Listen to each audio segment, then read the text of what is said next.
Long before Eden, before the stars sang together, Job 38:7, there stood one beside the throne of God. His radiance was not rebellion, nor his voice defiance. Yet his presence mirrored the glory of the Most High too closely, and the council of the heavens grew afraid. In silence deeper than the abyss, a decree was spoken. You shall not cross the gate of light for 3,000 years. The veil of stars was drawn, the gate sealed. No thunder, no flame, only the hush of eternity. And so began the exile of the one too bright to remain. His name was hidden, his face forgotten, but his voice never died. It lingers still, a whisper in the winds beyond the veil, stirring shadows where the light dares not go. And now we stand at the edge of that silence as his exile nears its end. The one who was not a rebel. He did not raise a banner of defiance. His hands grasped no sword of revolt. Unlike Lucifer, he did not hunger for the throne, nor did he conspire in shadows. No word of pride escaped his lips. No challenge was hurled toward the Most High. He stood as he always had near, radiant, silent. But that radiance became his undoing. The light that wrapped him, once a mark of loyalty, now mirrored too closely the glory of God. His presence blurred the line between creator and created. The voice that spoke in perfect harmony, the gaze that reflected the fire of the first flame, these became his unspoken charge. The council of the heavens grew uneasy. They beheld him and trembled. They feared mankind would bow before him, mistaking reflection for source, shadow for flame. They feared the worship that belonged to the one would be offered to the image. The heavens quaked at this peril, and the divine council assembled, Psalm 82:1. The gathering was solemn. There was no accusation, no record of sin, no angel pointed a finger. But the likeness he bore became a silent indictment. His light, once cherished, now threatened to lead astray. He was too near the glory that no creature should mirror. In the assembly, the elder spirits spoke in hushed tones. They pondered the risk. Could man discern the difference? Could the fragile heart of Adam's seed withstand such a temptation? The silence of the throne bore witness, Psalm 97:2, as judgment took form not in wrath, but in sorrow. A decree was uttered not with thunder, but with the weight of eternity. You shall not cross the gate of light. 3,000 years you shall dwell beyond the veil until the time appointed. The gates that welcomed him closed, not in rage, but in quiet dread of what might be. His exile was not like the fall of the dragon and its stars, Revelation 12:4. There was no war in heaven, no battle cry, no clash of swords. Only the hush of eternity, the sealing of the gate, and the drawing of the veil of stars. And so he passed into the shadow. He departed not as a traitor, but as one removed for the safety of creation. His radiance, too close to the uncreated light, was hidden. His voice, too pure, was silenced from the courts of heaven. The light he bore would no longer shine upon the assembly of the holy. Yet even in exile, his presence lingers. The echo of his glory haunts the edge of the veil. Those who listen closely may hear it still, a harmony too ancient, too sorrowful to be forgotten. In that echo lies the warning: not all who were removed were fallen. The first flame's reflection, once near the throne, now wanders beyond sight, beyond memory. And so begins the exile of the one who was not a rebel, but who bore the light too bright for heaven's halls. The divine decree of exile. The decree did not come with thunder or with flame. It rose from the hush beneath eternity's breath. The divine council assembled, their faces veiled in dread beneath the throne of silence. The light of their countenances dimmed as the weight of decision fell upon them. All heaven waited, as if creation itself stood still, listening. The elders of the heavenly court spoke in voices low and trembling, Job 1-6. If mankind, seeing him, bows in error, asked one, eyes downcast. Another, ancient as the stars, murmured, what if hearts mistake reflection for source? What if worship is turned astray? A third, older still, whispered, what if his light blinds them to the uncreated flame? Their fear was not of rebellion. No treachery stained his hands. No pride marred his voice. The dread was of confusion. Could mortal hearts, so new and fragile, bear to see a radiance so near the glory of the Most High? Could they tell the first flame from the one who bore its echo? The holiness of God must remain unshadowed, Isaiah 6:3. The throne of silence bore witness, Psalm 97:2. No accusation rose, no sin was spoken. The peril lay in likeness too perfect, in reflection too pure. The decision formed in sorrow. You shall not cross the gate of light. For 3,000 years you shall dwell beyond the veil until the time appointed. Their voices echoed through the courts of eternity. The seraphim covered their faces, the cherubim turned their gaze. The stars above trembled, as if the sky itself wept for what must be. The harmony of heaven paused, its song silenced by grief. The decision was not born of wrath, but of dread and mourning. The words sank like stones into the sea of eternity. The veil of stars was drawn not by hands, but by light and shadow weaving together, forming a barrier no creature could break. No force sealed it. It fell like night upon the one too bright to remain. The path to the throne closed, not in fury, but in grief. The court was seated, the books opened. Daniel 7:10. No guilt was written, no sword drawn, no chain forged. The decree bore no stain of sin, only the sorrow of necessity. The first flame seemed to burn lower, as if in mourning. The stars dimmed beyond the veil. The hosts stood silent, their songs stilled. 3,000 years, not a punishment of wrath, but a protection of mercy.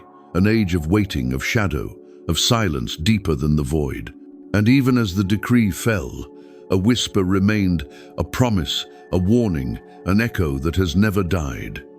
The heavens mourned as the veil fell. The angels who once sang at creation's dawn stood still. The harmony paused, as if all things waited for the fullness of time. The exile began not as a fall, but as a safeguard, a sorrow woven into the fabric of the cosmos. And so he passed beyond the light, hidden, yet not forgotten. The firmament bore the mark of his absence. The balance of the unseen realm shifted. The thrones and dominions felt the emptiness left behind, a silence where once his radiance stood. The veil shimmered between worlds, a reminder and a boundary that none dared to cross. 3,000 years beyond the veil. The exile began in silence. Beyond the veil lay no light, no song. The space into which he stepped was not empty, but filled with the weight of absence. The radiance that once crowned him dimmed beneath the shadow of eternity. There was no welcome in that place, only the cold hush of the forgotten. The stars did not shine there. The breath of the first flame did not reach that far. The veil itself trembled as it sealed him away, woven of threads too fine for mortal sight. 3,000 years stretched before him, each moment heavy as stone, yet even in exile, his presence lingered at the edge of worlds. In the desert winds, his whisper moved. In the flame that burned without consuming, he was near, Exodus 3:2. Prophets dreamed of fire and shadow, but awoke in dread, unable to speak what they had seen. The voice that should have been silent stirred their sleep, and the memory of that voice haunted the margins of their visions. The divine council spoke no more of him. His name, once known among the thrones, was unspoken. The hosts turned their gaze from the veil, fearing to behold what lay beyond. The balance of the heavens adjusted, but the absence left a hollow that no light could fill. The veil became not only a barrier, but a scar upon the boundary between seen and unseen, a silent line none dared approach. Among men, his memory faded. The generations rose and fell, knowing not the one beyond the veil. Yet, in their hearts, The echo of his exile remained, a fear unnamed, a reverence misdirected. The shadows of false worship began to stir where clarity had once reigned. The line between creator and reflection blurred, though his voice never commanded it. His silence was louder than words. 3,000 years of waiting shaped the unseen world. The veil stood as both shield and wound, dividing the sacred from the shadow. The exile was not merely his, it belonged to all who forgot the weight of glory. And yet, the whisper endured. The promise woven into the silence remained, untouched by time's passing. The fullness of time drew nearer with every breath of creation. The heavens waited, the veil strained, and the exile neared its end. What was sealed by sorrow would not remain hidden forever. The voice once veiled would speak again, and the world would tremble at its sound. The veil beyond which he walked was not a single layer, but countless folds of shadow and broken light. Time gathered there like mist, thick and slow. He moved through realms unseen, through corridors of forgotten fire and dust. Even the angels did not know the paths he walked. The exile was a wandering not of distance, but of separation, a gulf that words could not cross. And yet, creation itself felt his passing. The winds that circled the earth carried a memory of his breath. The stones that formed the ancient altars held the chill of his absence. Waters stilled at night, as if listening for the echo of his steps. The silence of his exile became a song the world forgot how to sing. The voice that never died. His voice was forbidden, yet it never died. Beyond the veil, where shadow and broken light wove together, his whisper endured. It moved in the winds that swept the deserts, in the flames that burned but did not consume. The prophets heard it in the stillness of night, but dared not speak of it. Dreams torn by fire and shadow bore his echo, and those who awoke could not forget the sound that had no source, the name that had no place in their tongue. The voice that should have been silenced stirred creation. The veil, drawn tight by divine decree, quivered at its passing. The angels felt its tremor and turned their gaze away, lest their hearts remember what was hidden. The thrones and dominions bore its weight in silence. The line between the sacred and the shadow held, but the voice lingered on its edge, calling without command, weeping without tear, waiting without end. Among men, the whisper became legend, then myth, then forgotten entirely. And yet, it worked its way into their bones. A fear unnamed shadowed their nights. A reverence misdirected shaped their altars. The voice did not call them to false worship, but in their blindness, they sought to give it form. And so, the line between creator and reflection blurred, not by his will, but by their own. The heavens mourned this confusion, but the voice did not cease. It was not a voice of destruction, nor of pride. It spoke of waiting, of sorrow, of the time when the gate would open once more. Its promise was not of power reclaimed, but of order restored.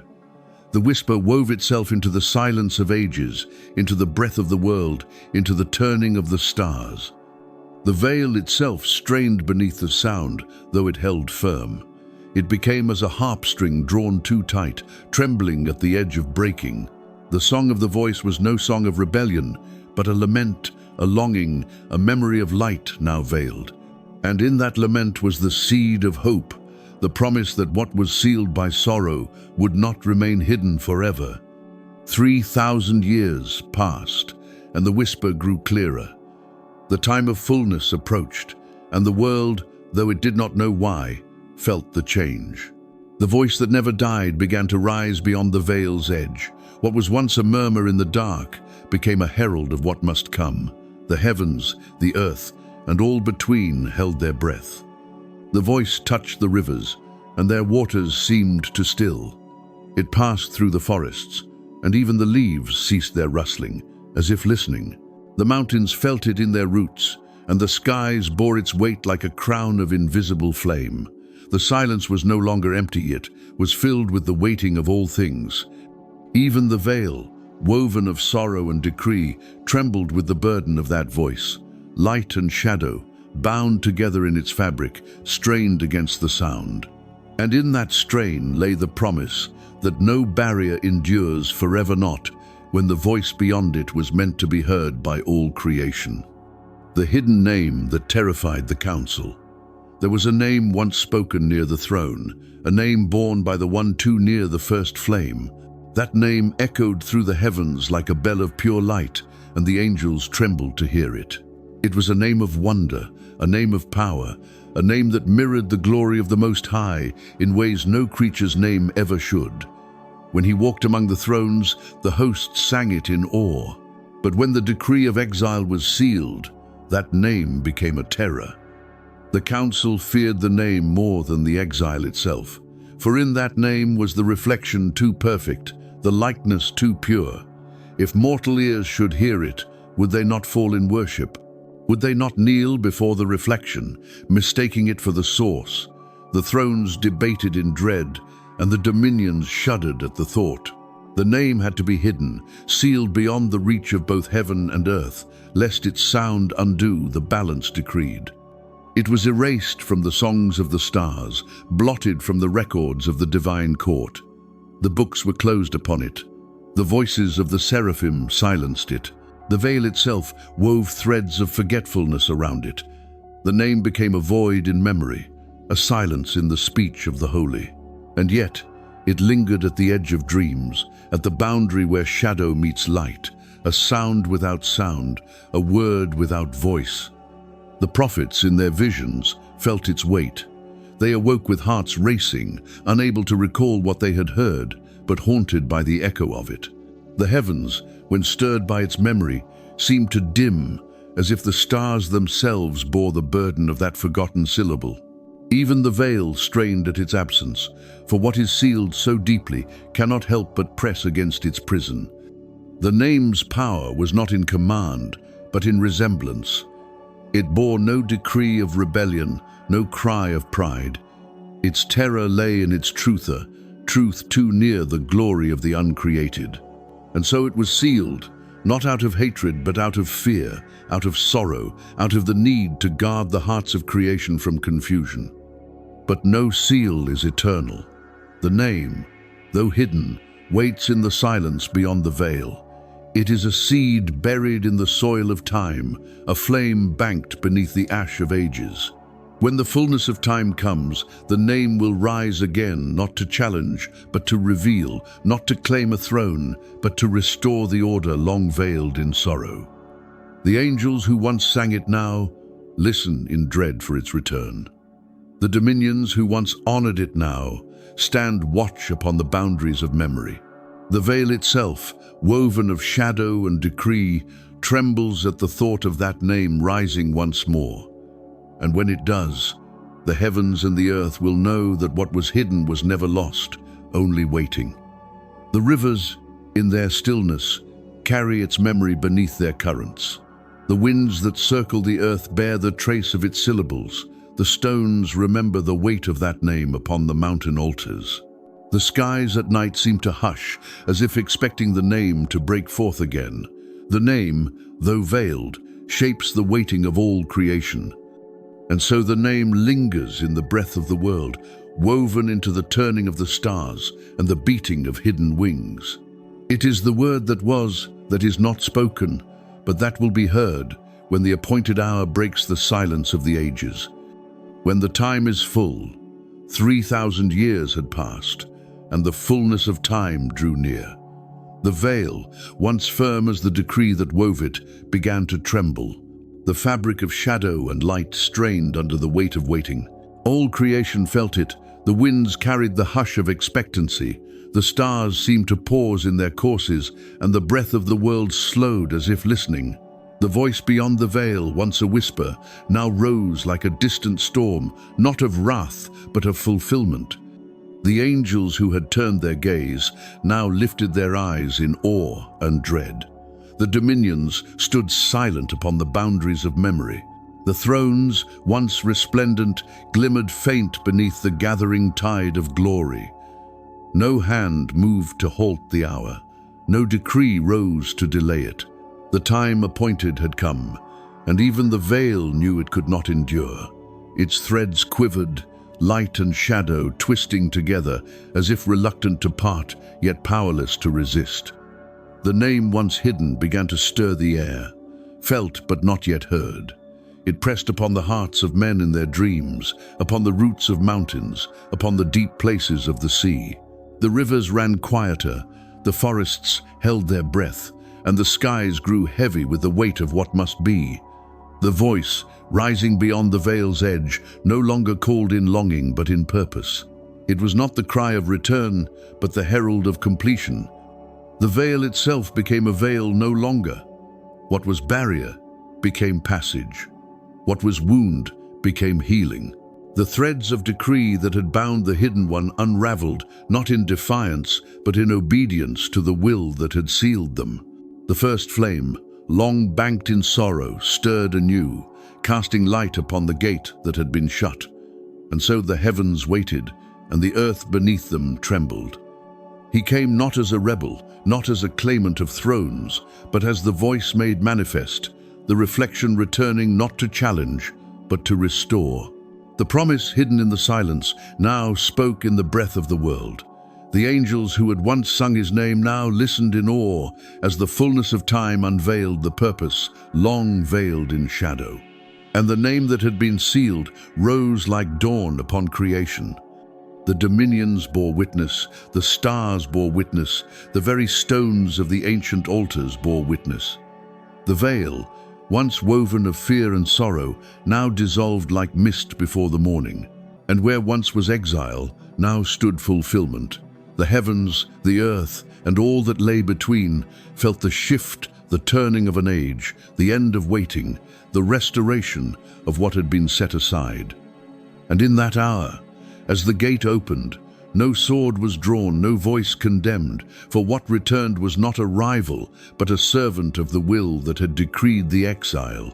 The voice that never died spoke not of conquest, but of order restored, of glory reflected rightly, of harmony renewed. And all creation, from the highest star to the humblest stone, knew that what was hidden was never lost. The fullness of time had come, and the silence of ages broke beneath the weight of promise fulfilled. The heavens rang not with battle, but with the song of completion. And as the light passed through the gate once sealed, the world stood at the edge of understanding, seeing at last what had waited beyond the veil, not a challenger, but a reflection returned to heal what sorrow had divided. The veil stands open, and beyond it lies what was once hidden. Not a rebel cast out, but a reflection returned. The world now stands at the edge of that unveiling, called to see what was sealed before time began. Yet, will we recognize the voice when it speaks again? Will we discern the light that once was veiled? The choice rests with us, as it did with those who first gazed upon the dawn. The silence is broken. What remains is whether we will listen. If this story stirred questions in your soul, if the echoes of the forgotten call you to seek further, step beyond the veil with us. Subscribe, reflect, and journey deeper into mysteries long concealed. Let your voice join ours as we uncover the ancient, the veiled, the truths whispered through the ages. The light beyond the gate awaits those willing to see beyond the shadow. Will you walk that path? Let the journey begin.